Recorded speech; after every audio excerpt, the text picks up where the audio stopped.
Fala aí, DevPro, tudo bom? Hoje eu vou te explicar o porquê a linguagem de programação Python dominou o mundo.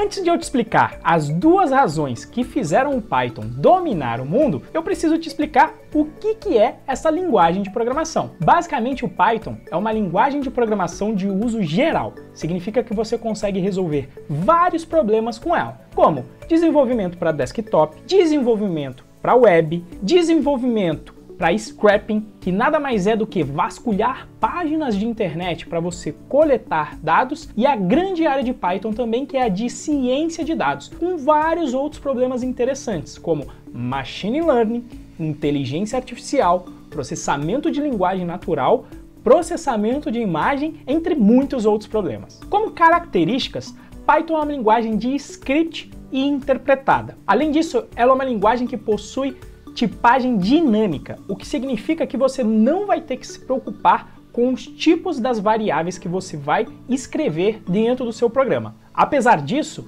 o Python é uma linguagem de tipagem forte, o que significa que o interpretador não vai fazer mudanças implícitas nos tipos dos seus objetos sem você saber. E justamente o Python faz isso porque a combinação entre uma linguagem de tipagem dinâmica e fraca é fonte de uma porção de bugs sutis que atrapalham a vida do desenvolvedor no dia a dia. Uma outra característica muito interessante é que o Python implementa 3 grandes paradigmas de programação, que são o procedural, a orientação a objetos e o funcional. A vantagem disso é que você consegue aprender então esses 3 paradigmas sem ter que aprender uma nova linguagem só por conta do paradigma ser diferente. No entanto, essas características não são as razões do Python ter crescido exponencialmente nos últimos tempos. Como eu falei para você no início do vídeo, são 2 as razões do Python ter crescido vertiginosamente. A primeira razão é que a curva de aprendizado do Python é hiper suave, o que significa que você vai aprender a linguagem de forma rápida e fácil, se você comparar com o aprendizado de outras linguagens que tem por aí. E a segunda razão, que a gente chama de funcionalidade matadora do Python, é a sua comunidade, que é hiper receptível. Só que para entender o porquê que o Python possui essas 2 características, você precisa saber um resumo da história da criação da linguagem. Na década de 80, o professor universitário Guido van Rossum trabalhava em uma faculdade no seu país de origem, que é a Holanda. Nesse ambiente, ele teve contato com uma linguagem de programação chamada ABC, cujo objetivo era ser de fácil aprendizado para pessoas. Te lembra alguma coisa isso? Para te ajudar a lembrar, principalmente se você conhece a linguagem Python, dá uma olhada nessa porção de código ABC que eu estou colocando aqui na tela agora. Veja aqui que a linguagem ABC definia o nome de função basicamente em inglês, sem grandes construções sintáticas. O escopo da função é definido pelo início em 2 pontos e o seu corpo é definido com indentação, esses espaços logo aqui na frente das linhas. Veja que já desde o início, sendo uma linguagem da década de 80, você já tinha o chamado for melhorado, ou seja, você consegue processar todos os elementos de uma lista sem ter que utilizar índices numéricos para isso. E aqui tem um pequeno detalhe, né? Os programadores que já conhecem outras linguagens costumam achar esse tipo de código estranho. Por exemplo, a definição desse escopo feito por indentação e não por chaves. Só que o que acontece é que uma pessoa leiga consegue ler esse código de maneira muito mais fácil do que a utilização de chaves. E a verdade é o seguinte, utilizar chaves para definir escopo de funções só é mais fácil para a vida dos desenvolvedores do compilador da linguagem, e não para os usuários da linguagem em si. Então daqui já fica claro o porquê o usuário da linguagem é o verdadeiro centro das atenções da linguagem ABC. E isso explica a primeira razão do Python ter conquistado o mundo, ou seja, ter uma curva de aprendizado que é muito suave, não só para pessoas leigas, mas também aqueles que já programam. E esse fato do desenvolvedor, usuário da linguagem, ser o centro das atenções foi herdado pelo Python.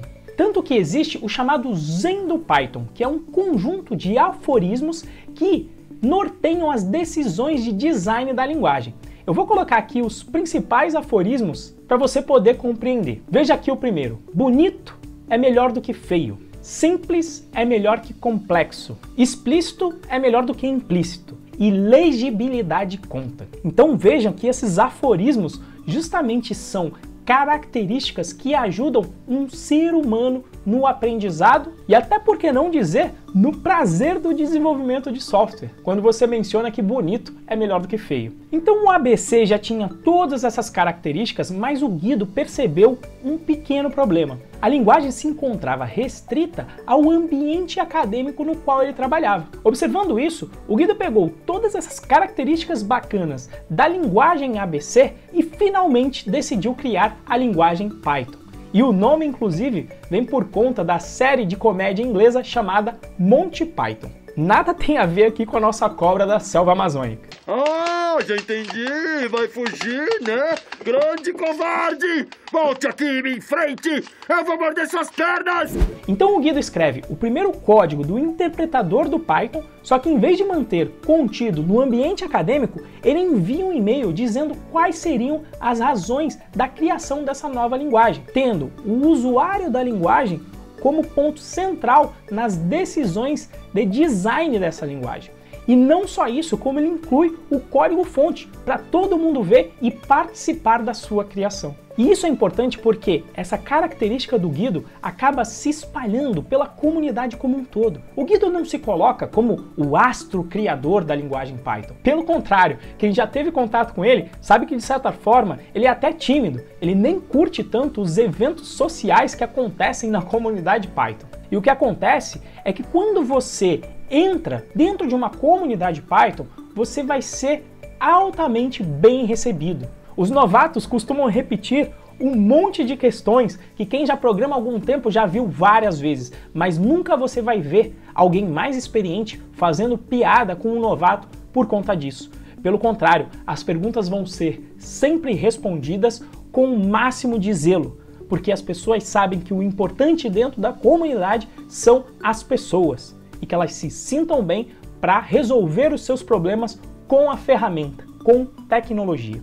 E uma outra coisa que deixa explícito que o desenvolvedor que utiliza a linguagem é o ponto central é que Python não possui uma empresa que seja sua dona ou sua mantenedora. Dentro do ecossistema Python, o que mantém as engrenagens funcionando é a chamada PSF, Python Software Foundation, ou seja, uma fundação que se dedica a financiar o desenvolvimento da linguagem e também financiar as iniciativas que a comunidade Python executa. E isso é hiper importante porque quando você tem uma empresa mantenedora de uma linguagem, existe um conflito de interesse entre comunidade e as necessidades dos clientes dessa empresa. E é normal, porque o objetivo de uma empresa é atender às necessidades dos clientes dela. Só que quando você tem uma pressão desse gênero, muitas vezes decisões de design são tomadas tendo um deadline de produto influenciando fortemente nessas decisões. E não necessariamente as decisões que são boas para os clientes de uma empresa serão boas também para os usuários da linguagem. Então acaba que o Python acaba tendo uma comunidade construída por desenvolvedores para desenvolvedores. Só que aqui vem um pequeno parêntese que eu quero fazer. O termo desenvolvedor que eu estou utilizando aqui é aquela pessoa que utiliza tecnologia para resolver os seus problemas. Por conta de o Python ter uma curva de aprendizado suave e ter uma comunidade receptiva, essa é a comunidade mais heterogênea que existe dentro do mundo da tecnologia. Então, dentro da comunidade Python, você tem desenvolvedor que na realidade é advogado, oceanógrafo, geógrafo, cineasta, e eu já vi até dono de supermercado que virou programador para resolver o problema dentro da sua empresa. Então, é por isso que o Python chega agora, no ano de 2020, aos seus 31 anos de existência, sendo dentro dos rankings de linguagem a mais amada, a mais desejada e cujos programadores são os mais felizes dentro da carreira de tecnologia. Se você curtiu, se inscreva aqui no site, porque quase todo dia eu posto conteúdo super bacana sobre carreira desenvolvimento de software e programação em Python. Agora, se você gostou desse assunto sobre comunidade receptiva e ficou com vontade de aprender a linguagem Python, eu preparei um curso gratuito para você aprender o básico da linguagem. Inclusive eu te dou um certificado no final do curso. O link está aqui embaixo na descrição desse vídeo para você poder aproveitar todas as maravilhas do Python. Então é isso, até o próximo vídeo. Grande abraço!